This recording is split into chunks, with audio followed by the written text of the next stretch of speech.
आज हम हमारे पेपर डिफरेंशियल इक्वेशन के लेक्चर 11 में यूनिट सेकंड शुरू करने जा रहे हैं। यूनिट फर्स्ट जो है हमारी पूरी हो चुकी है, जिसका लास्ट टॉपिक जो है वो होमोजीनियस इक्वेशंस और ऐसी इक्वेशंस जो होमोजीनियस में रिड्यूस हो सकती है, वो टॉपिक हमने जो है वो पिछले लेक्चर्स में पढ़ लिया। आज हम जो है हमारी यूनिट सेकंड शुरू करने जा रहे हैं। यूनिट सेकंड का जो फर्स्ट टॉपिक है वो है रैखिक अवकल समीकरण यानी कि लीनियर डिफरेंशियल इक्वेशन। तो ये क्या होती है, इसमें हम जो है वो फर्स्ट ऑर्डर की ही लीनियर डिफरेंशियल इक्वेशन पढ़ेंगे, फर्स्ट ऑर्डर और फर्स्ट डिग्री की। तो लीनियर डिफरेंशियल इक्वेशन क्या होती है, जब किसी अवकल समीकरण में आश्रित चर यानी डिपेंडेंट वेरिएबल जो हमारा y होता है मोस्टली, तथा उसका अवकलज डेरिवेटिव dy/dx प्रथम घात में हो, तो वह समीकरण जो है वो प्रथम कोटि की रैखिक अवकल समीकरण कहलाती है। मतलब क्या हुआ, अगर हमारी इक्वेशन में y की पावर भी 1 है और dy/dx की पावर भी 1 है, तो ऐसी वाली समीकरण को हम लीनियर डिफरेंशियल इक्वेशन कह सकते हैं। और वो लीनियर डिफरेंशियल इक्वेशन किस तरह की होती है, dy/dx plus p into y is equals to q। यहाँ पे p और q जो है या तो कांस्टेंट होंगे या फिर x के फंक्शन होंगे। हमारी पूरी इक्वेशन में y जो है वो सिर्फ p के साथ एक ही बार आएगा, उसकी पावर 1 होगी और dy/dx की पावर भी 1 होगी। ऐसी वाली इक्वेशन को हम क्या कहते हैं, लीनियर डिफरेंशियल इक्वेशन। इसका केस सेकंड पढ़ते हैं। अगर हमारा इंडिपेंडेंट वेरिएबल x ना होकर y हो और जो डिपेंडेंट वेरिएबल है वो x हो, मतलब यहाँ पे हमारा क्या है, x फंक्शन है y का। अगर हमारे पास ऐसी सिचुएशन है तो उस केस में हमारी लीनियर डिफरेंशियल इक्वेशन किस टाइप की होगी, dx और dy, क्योंकि हमारा डेरिवेटिव x का होगा y के रिस्पेक्ट में, plus p1 into x is equals to q1। अब यहाँ पे हमारा डिपेंडेंट वेरिएबल x और उसके डेरिवेटिव दोनों सिंगल पावर में है, इसलिए ये क्या होगी, लीनियर डिफरेंशियल इक्वेशन। और यहाँ पे p1 और q1 अब किसके फंक्शन होंगे, या तो y के फंक्शन होंगे या फिर कांस्टेंट होंगे। ये हमारी है लीनियर डिफरेंशियल इक्वेशन की डेफिनेशन। आगे पढ़ते हैं इसको सॉल्व करने का मेथड क्या होता है। तो हमारे जो लीनियर डिफरेंशियल इक्वेशन है वो आपको क्वेश्चन में दी हुई होगी। पहले हम उसे इस मानक फॉर्म में बना लेंगे और वहाँ पर p और q इनकी वैल्यूज़ क्या है, इन फंक्शंस की, ये फंक्शन कौन से फंक्शन है वो हम निकाल लेंगे। उसके बाद हम हमारा मेथड शुरू करते हैं। तो मेथड का जो पहला स्टेप है वो ये है कि आपको समाकलन गुणांक, जिसको हम कहते हैं इंटीग्रेटिंग फैक्टर IF, वो ज्ञात करना है। तो इसका फॉर्मूला क्या होता है, IF इज इक्वल्स टू होता है exponential of integration of p dx, यानी कि आपको e की पावर में इंटीग्रेशन करना है p का dx x के रिस्पेक्ट में। ये हमारा क्या हो जाएगा, इंटीग्रेटिंग फैक्टर p की वैल्यू जो है हमें इक्वेशन से पता चल जाएगी, गिवन इक्वेशन से। वहाँ से हम p की वैल्यू निकाल कर ये इंटीग्रेटिंग फैक्टर जो है वो इजीली निकाल सकते हैं। इसके बाद सेकंड स्टेप में क्या करना है, ये वाली इक्वेशन आपको याद रखनी है। ये क्या कहती है, y into integrating factor is equals to integration of q into integration factor dx plus c। इसमें जो है आपको इंटीग्रेटिंग फैक्टर जो भी आपका आएगा इक्वेशन फर्स्ट से, वो वैल्यू रखनी है, इसको सॉल्व करना है, तो आपको क्या मिल जाएगा, सॉल्यूशन। तो हमारा जो मेथड है उसके दो ही स्टेप है। पहले आपको अपनी इक्वेशन को जो है वो मानक फॉर्म में लिख लेना है और वहाँ से कैपिटल P और कैपिटल Q के जो फंक्शन है वो फाइंड आउट करने हैं। उसके बाद हमें फाइंड आउट करना है इंटीग्रेटिंग फैक्टर, जिसका फॉर्मूला होता है। फॉर्मूले में हम कैपिटल P की वैल्यू रखेंगे, इसको सॉल्व करेंगे और इंटीग्रेटिंग फैक्टर जो है वो निकाल लेंगे। इसके बाद जो है हम इस वाले फॉर्मूले में y into integrating factor is equals to integration of q into integrating factor dx plus c, इसमें इंटीग्रेटिंग फैक्टर IF की वैल्यू रखेंगे, इसको सॉल्व करेंगे तो हमें क्या मिल जाएगा, हमारा सॉल्यूशन। ये आपकी लीनियर डिफरेंशियल इक्वेशन क्या होती है और उसको सॉल्व करने का मेथड, ये इसकी थ्योरी है।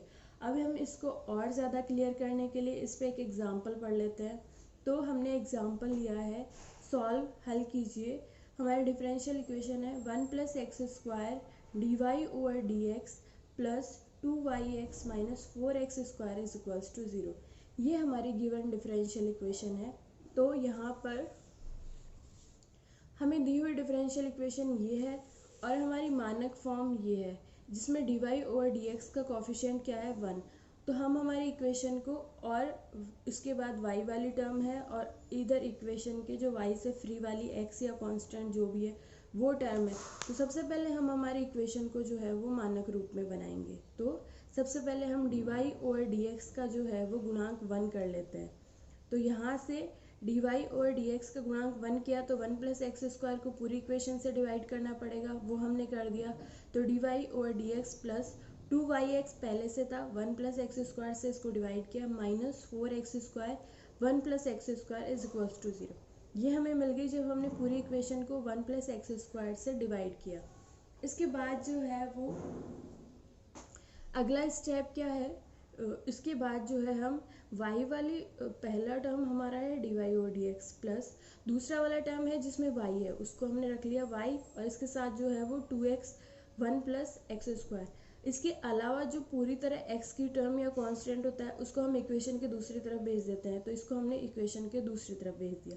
तो ये हमारी इक्वेशन हो गई, इसको हमने जो है वो मानक फॉर्म में सेट कर लिया। अब जो है हम इसको, जो हमने इक्वेशन को सेट किया है, इसको जो है हम मानक रूप जो हमारा है dy over dx plus p into y is equals to q, इससे जो है वो कंपेयर करते हैं। कंपेयर क्यों करते हैं? क्योंकि हमें कैपिटल P और कैपिटल Q की वैल्यू निकालनी है। तो यहाँ से जब हम कंपेयर करेंगे तो हमारे कैपिटल P की वैल्यू क्या हो जाएगी 2x over 1 plus x square, और कैपिटल Q की वैल्यू क्या हो जाएगी 4x square divided by 1 plus x square. तो ये दोनों वैल्यूज़ जो है वो हमने लिख ली। तुलना करके हमने कैपिटल P की वैल्यू निकाली 2x over 1 plus x square, और कैपिटल Q की वैल्यू हमने निकाली 4x square divided by 1 plus x square. ये हमें जो है वो इक्वेशन से P और Q का पता चल गया। इसके बाद हमारा मेथड क्या कहता है, हमें निकालना है इंटीग्रेटिंग फैक्टर IF, और इंटीग्रेटिंग फैक्टर का फॉर्मूला क्या होता है e की पावर p dx। तो e की पावर p dx में हमने जो है वो p की वैल्यू रख दी। p की वैल्यू हमारी क्या है 2x over 1 plus x square dx, ये हमारी वैल्यू रख दी हमने। इसमें इंटीग्रेटिंग फैक्टर में हमने p की वैल्यू रख दी, और इसको सॉल्व किया तो हम देखते हैं नीचे फंक्शन है और ऊपर उसका जो है डिफरेंशिएशन है। तो ऐसे वाले फंक्शन का इंटीग्रेशन क्या होता है, लॉग ऑफ जो नीचे वाला फैक्टर होता है वो 1 प्लस एक्स स्क्वायर, या फिर आप इसको 1 प्लस एक्स स्क्वायर को t मान के वहाँ से भी सॉल्व कर सकते हो। अदरवाइज ये डायरेक्ट मेथड है कि नीचे अगर कोई फंक्शन बटे में कोई फंक्शन दिया हुआ है और ऊपर जो है उसका डिफरेंशिएशन दिया हुआ है, तो ऐसे वाले फंक्शन का इंटीग्रेशन क्या होता है लॉग ऑफ जो अपॉन में फंक्शन है वो। तो ये क्या हो गया exponential of log of 1 plus x square. Exponential और लॉग आपस में कैंसिल आउट हो जाएंगे, तो हमारे पास क्या बचेगा 1 प्लस एक्स स्क्वायर, यानी हमारे इंटीग्रेटिंग फैक्टर की जो है वो वैल्यू क्या आ गई 1 प्लस एक्स स्क्वायर। तो अब हम जो है ये हमारा फर्स्ट वाला स्टेप हो गया। इसके बाद सेकेंड वाले स्टेप में जो है हम जो हमारा रिलेशन होता है y into integrating factor is equals to integration of q into integrating factor dx plus c, इसमें हम IF की वैल्यू रख देते हैं। तो IF की वैल्यू इसमें हमने रख दी, तो ये क्या हो जाएगा y into 1 plus x square, हमारा IF is equals to integration of q हमने रख दिया। q हमारा क्या है 4x square divided by 1 plus x square, ये हमने रख दिया। और यहाँ पे IF की वैल्यू रख दी 1 प्लस एक्स स्क्वायर और dx प्लस c, ये वैल्यू जो है हमने सारी इस रिलेशन में रख दी। तो ये रिलेशन क्या बन गया ये वाला।